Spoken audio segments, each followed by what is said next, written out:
esse vídeo aqui, primeiramente esse vídeo ele é só para seguir a sequência e entender o que que... Bom, vou começar de novo, né? Então, do que se trata esse vídeo? Ele primeiramente, então, é difícil o início. E, então, eu quero dizer que esse pensamento, eu chamo até que eu consiga que eu consiga, né, outra forma de entendimento, ou que eu adquira outra concepção. Esse pensamento ele se encaixa a priori, eu chamaria de uma segunda categoria, né? Não, mas um segundo nível na hierarquia do conhecimento. E eu não, primeiro, eu não estou dizendo que existe uma... Na verdade, eu entendo que existe uma hierarquia do conhecimento. Então, esse pensamento, ele se insere em nível abaixo de um anterior, que nesse caso eu ainda não classifiquei qual seriam esses níveis, né? Já tem um esboço aí de um outro estudo lá que eu fiz, até está no canal, mas é um modelo diferente, não é uma espécie desse modelo, era um trabalho escrito. Lá eu tento classificar alguma coisa assim, mas é bem, bem inicial, né? Alguma coisa bem, bem, não gosto de chamar primitivo, né? Mas bem, bem simples, bem inicial, para dizer assim. Me faltou a palavra aí, algum sinônimo que conceitue essa caracterização da forma que eu gostaria. Então, por quê? Porque, e essa maneira de pensar, eu atribuo, é um aprendizado, é algo que eu aprendi com Schopenhauer, que, na minha visão, se concretiza como correto, que é o quê? Que ele fala lá, é um livro de bolso, que eu li o livro dele, que eu li é o livro de bolso, a arte de escrever, né? E ali acho que, se não me engano, é para Parerga e Paralipomena, que significa noções preliminares, se não me engano, é um livro interessante. Claro que como eu já falei anteriormente em outros vídeos, todos os autores, eu acho que é até impossível, a não ser que a pessoa ela não tenha nenhuma... Bom, também não vou entrar nessa situação agora, nesse mérito, que ela vai concordar com todas as ideias, com todos os postulados e principalmente aquelas que levam a individualização, que eu chamo, para não chamar de relativização, que são coisas que não são, por exemplo, não é igual dar um exemplo, por exemplo, a contagem do tempo, contagem do tempo, né, por exemplo, em minutos, em segundos, minutos e hora, né? Não se trata disso, são coisas que as pessoas podem relativizar ou atribuir mérito, né, concepções pessoais. Então lá ele fala que na verdade ele critica, bom, faz muito tempo que eu li, então não vou lembrar, mas eu tenho a ideia sempre comigo, que é, por exemplo, as pessoas que, para ter uma ideia ou ter o que escrever, elas precisam de uma leitura. E por que eu falo que esse pensamento é porque eu estava lendo agora e eu li isso que eu coloquei no short, na verdade eu coloquei no short, não, que saiu como um short que eu gravei e que eu vou ler agora, que então após eu ler essa, essa sentença, não sei se pode se chamar assim, que eu tive a ideia de fazer esse vídeo. Agora, existe outra classificação do conhecimento que eu diria que não tem importância. Por exemplo, a maneira que eu desvendei, o que eu descobri, ou que eu criei esse conhecimento, se ele é um conhecimento válido e aceito como válido e verdadeiro, verídico, talvez, veja bem, talvez os caminhos, os passos, a metodologia que me levou a esse conhecimento não seja definitiva para que o conhecimento seja válido. Então, se aceita o conhecimento, ou seja, o resultado da pesquisa, o resultado do trabalho, seja a maneira que queira se denominar, e esse resultado ele é alçado ao o lugar devido dele, que é como verdade. E os passos, a metodologia que ele levou também, ela é ah, ah, ela é catalogada, não sei se poderia chamar assim, ela é direcionada na maneira aonde ela deveria ser. Por exemplo, o exemplo é esse que eu estou dando. Por exemplo, eu estou produzindo um conteúdo. O resultado do conteúdo, se ele é aceito como verdadeiro e válido, ele fica catalogado como verdadeiro e válido. E o procedimento, a metodologia, os caminhos, os vetores que eu percorri para chegar ao resultado fi, ficam, ficam no seu devido lugar. E acho que tem que ser assim. Outro exemplo, qualquer exemplo, né? Isso aí serve na minha, até da mesma maneira que até onde eu não consigo encontrar outra maneira que eu compreenda ser, que eu entenda ser mais adequada ao proceder, eu raciocinei de forma sistemática assim. Então, se esse meu conhecimento ele for válido, entendido como válido, verdadeiro, fidedigno à verdade ou de fato verdadeiro, ele pode ser classificado, embora eu faça a ressalva que a maneira como eu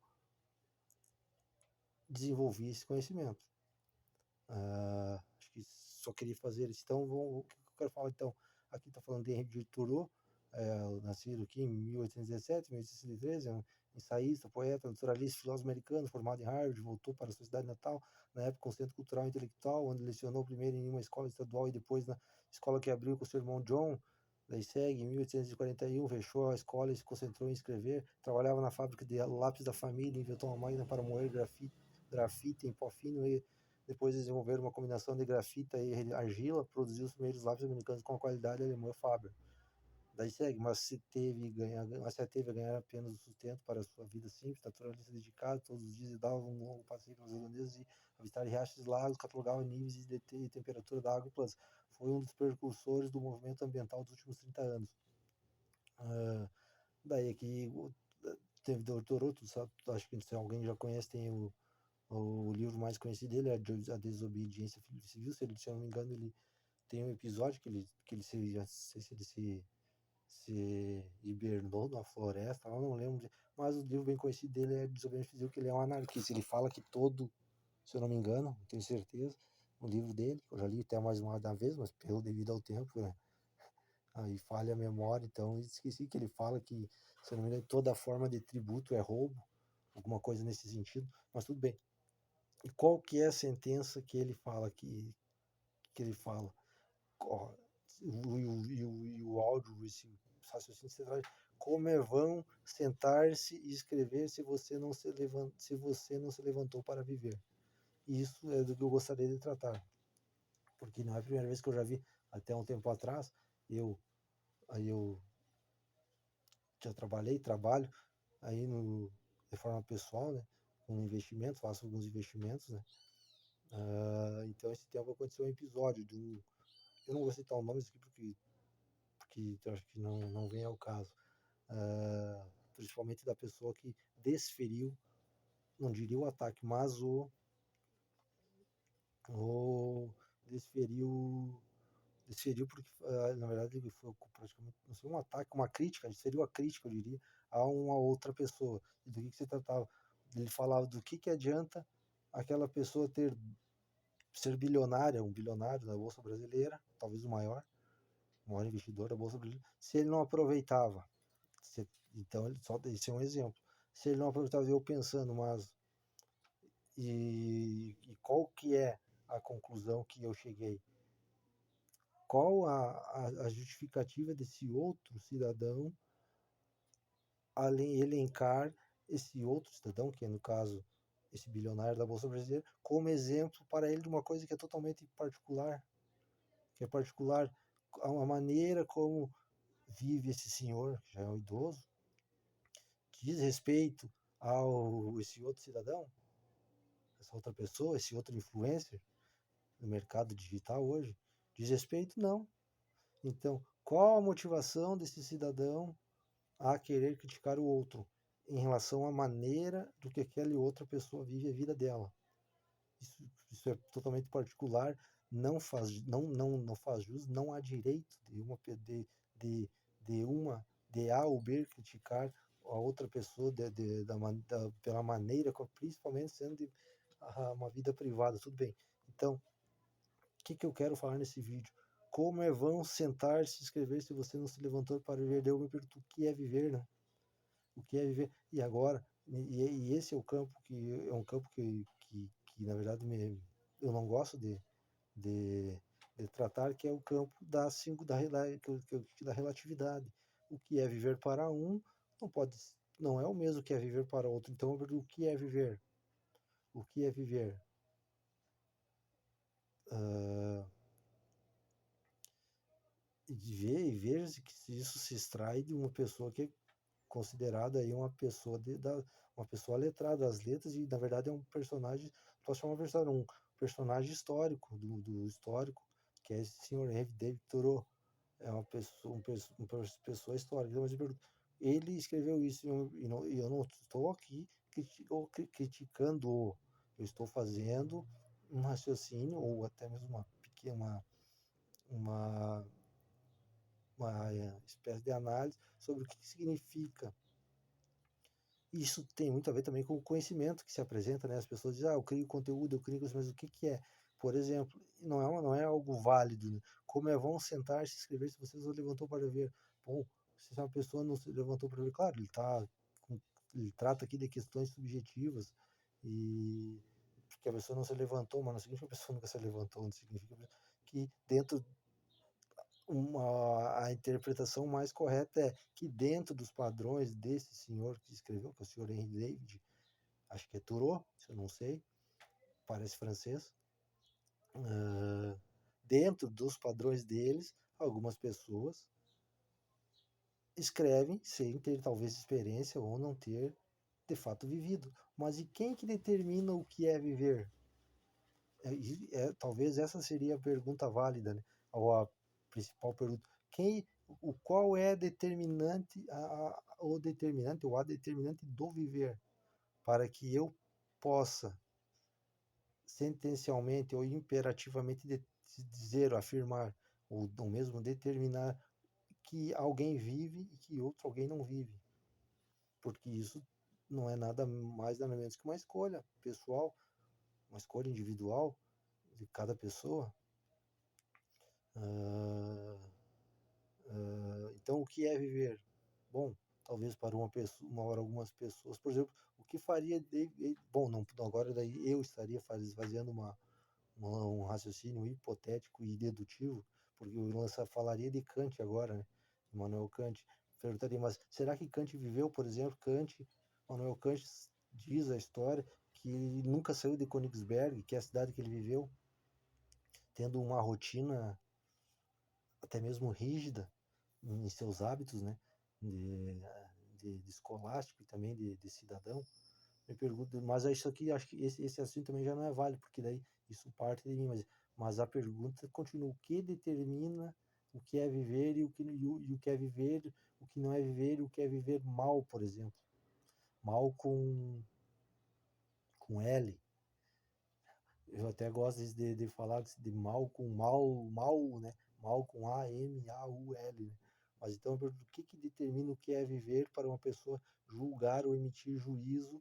Primeiro, porque se emite juízo de um terceiro, de um segundo ou de um terceiro, e isso já é algo complicado. Por quê? Porque ou alguém me deu, a outra pergunta: o que me dá dinheiro, o que me dá o direito de emitir o juízo sobre um segundo, sobre um terceiro, ou quarto, sobre outra pessoa, sobre a vida de outra pessoa? O que me permite fazer isso?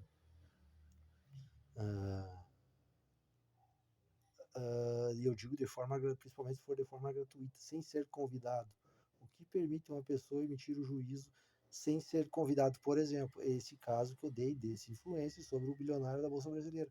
O que permite? Daí eu me pergunto, isso Nietzsche já diz, né? Que o ser humano é a pessoa mais orgulhosa. E também não sei se encaixa, mas onde o ser humano anda.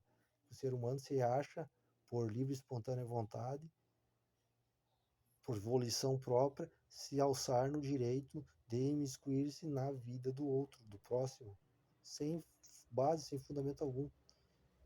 E isso eu consideraria inválido. Então fica a pergunta, não quero estender mais. Então, o que é viver? O que é viver, né? Ó, como é bom sentar-se e escrever se você não se levantou para viver. Mas o que é viver? Se eu fosse fazer um aprofundamento e uma análise, a primeira coisa que eu faria seria se a pessoa levanta sai do processo do, eu não posso chamar letargia, né? Porque letargia é uma espécie de, de uma espécie de sono ou perda da, enquanto na vigília, perda, uma espécie de entrar em sonho ou em sono enquanto na vigília, mas enquanto a pessoa está em estado de descanso, eu diria, não sei como se chama a terminologia médica, mas eu começaria por isso, iniciaria por isso. O que é viver primeiro? O que é viver, então, a pessoa entra na vigília, né, que é em estado de alerta ou acordado, sai do sono, então, do estado de sono. Tem até o deus do sono, que agora eu me esqueci do Morfeu, né? Acho que é o deus do sono, é o Morfeu. Sai do estado morfeológico, não sei se existe isso. E também não quer dizer que é o deus, seja sono, sonho, né? Mas sai do seu descanso e entra em vigília, se torna acordado, e a partir disso vão descobrir o que ia viver. Primeiro, começar por a reposição energética, né, que é, por exemplo, para quem segue aí um horário matutino e vespertino, e não é notívago, não vive na noite, toma a primeira refeição, depois vai e assim sucessivamente. Então, começaria por essa parte, né? E isso, para abrir um parênteses aqui, que são os fatores que eu gosto de trabalhar, que delimitam ou que limitam a liberdade do ser humano, que é, primeiro, as próprias necessidades humanas, né? Por exemplo, alimentação, né? É só um exemplo, né? Então, eu fico aqui a dúvida, não é que não, esse raciocínio não é algo esclarecedor, mas algo que, que, mais um questionamento, né? Então, eu insiro esse pensamento na mesma playlist que eu tenho, que é a Agenda de Anotações Filosóficas, epistemológicas, cognitivas e congêneres, né? É isso aí.